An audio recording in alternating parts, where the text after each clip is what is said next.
అవసరాలను తీర్చాల్సినటువంటి అవసరం ఉంది.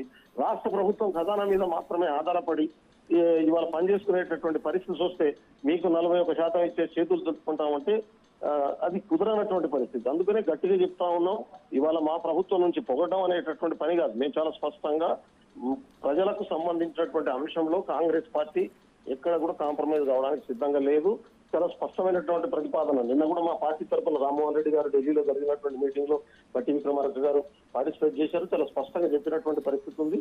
రాష్ట్రానికి సంబంధించి అదే నాకు అర్థంగా కలుగుతున్నట్టుగా చిన్న ఇన్సూరెన్స్, హెల్త్ ఇన్సూరెన్స్ మీద జిఎస్ చేస్తారా అంటే నాకు అర్థం కాదు.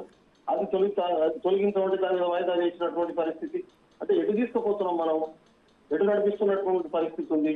అంటే ఆరోగ్యానికి సంబంధించిన దానికి కూడా కనీసం కన్సిడర్ చేసే పరిస్థితులు కేంద్ర ప్రభుత్వం లేదు. దాన్ని మళ్ళీ నెక్స్ట్ మీటింగ్ వాయిదా వేసినటువంటి పరిస్థితి. అంటే ఎటు పోతున్నది అనేది దీన్ని బట్టి మనం ఆలోచించవచ్చు. మేమైతే చాలా క్లియర్గా ఉన్నాం.